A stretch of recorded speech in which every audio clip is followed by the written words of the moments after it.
I'll read it. When the town withdrew from the RSU, the agreement was that we would keep the high school open for at least 10 years.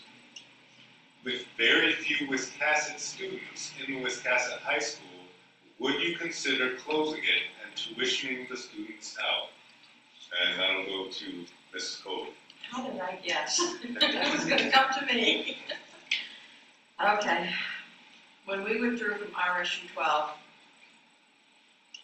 I had a discussion with Jeff Slack, who was coming on as a board of selectmen. And my viewpoint has not changed. We have very few children in our school. I'd like to know the number of exactly how many Wiscasset students we do have and how many are from Westport and Alma. I personally would like to see they take and outsource the high school, give them school choice, transport them to either Lincoln Academy, Booth Bay, Bath, wherever they would like to go. Take your money and put it and make a viable K-8 up to the high school and sell the one on Federal Street. You're paying over $17,000 a year to educate a high school student. You could outsource them cheaper than that and getting rid of a school. I know a lot of people have sentiment towards the high school, and I understand that. Maybe I look at it differently because I'm not from Wiscasset, but I think we are at a time where we have to really look economically and educationally. Their children deserve a good education, and if they're not getting it this way, then we have to do some improvement. I think we need to have some type of a panel to look exactly where Wiscasset wants their educational programs to go. What do we want for our children? Thank you. I believe the high school should stay. You know, it's about our children, and I feel like long bus rides elsewhere would be tough on them. And, you know, it's hard to commute back and forth to school, going the distance, and being at school all day. And, I think it's systemic. Ms. Rines? Surprisingly, I think that I agree with you more than you think that I do. I did an interview in one of the papers today, and I think you got a copy of it ahead of time. No, I didn't. I did graduate from Wiscasset High School, and I had a great 40 years up there, and I voted to get out of the RSU and go back to Wiscasset High School.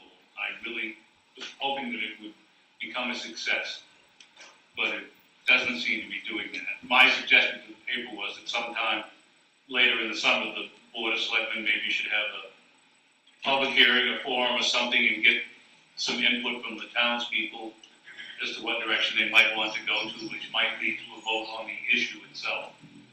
But I have been going to alumni banquet for years, and there used to be well over 100 seniors sitting in the middle row to join the alumni. And now you get 25, 30, 35 seniors there. And from an economic point of view, I don't know how much longer the town can afford to do that.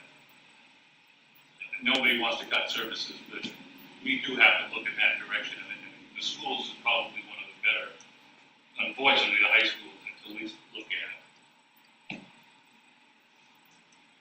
Thank you.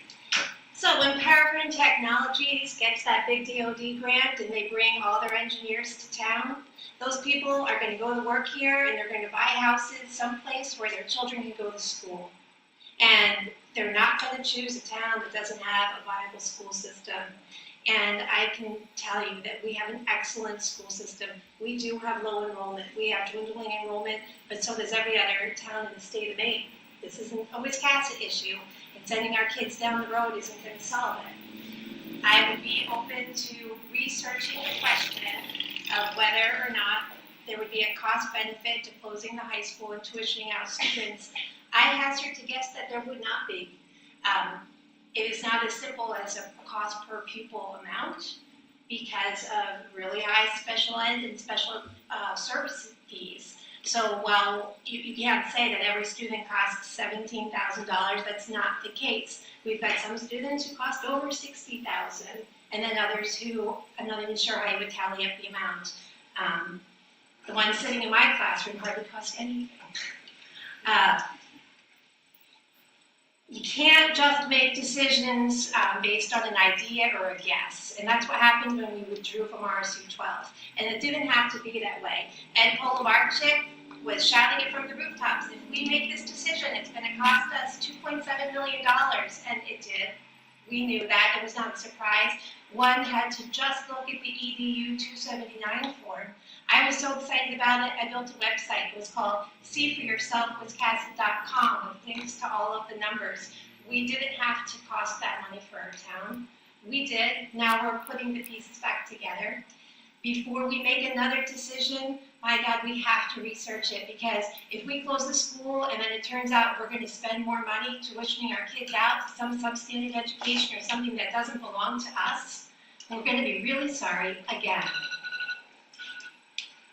I will say at the beginning that I am in complete agreement with both Ben and Judy.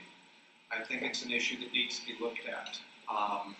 I remember when Jeff, probably not the first time he brought it up, I guess, but I remember that Jeff a couple of years ago,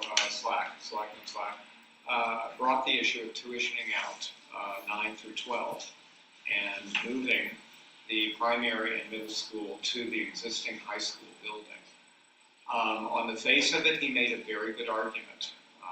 Among other things, he argued that it would significantly lower the school budget, and that you could be more or less assured that your high schoolers, the 9 through 12 high schoolers, would still be getting a good education because they could choose what school they wanted to go to.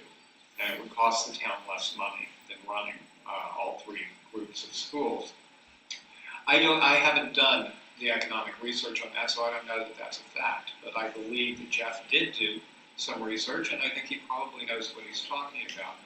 I would say that what I think needs to happen in regard to that is that a group of people, a committee, a commission, whatever you'd like to call them, needs to get together and do some serious investigation and research as to the cost benefit of it. It's not all a question, as Kim has said, it's not simply a question of dollars and cents, but that is a major consideration. And then at that point, I think any recommendations or findings that a committee found should be presented to the town, and the townspeople as a whole should be thoroughly educated and vetted on it, and then vote and choose. I don't think it's something that should be up, I don't think legally can be up to the select board, but I do think it should be up to the town. I would also only say that in terms of taxes, the school budget is a significant chunk of your property taxes here.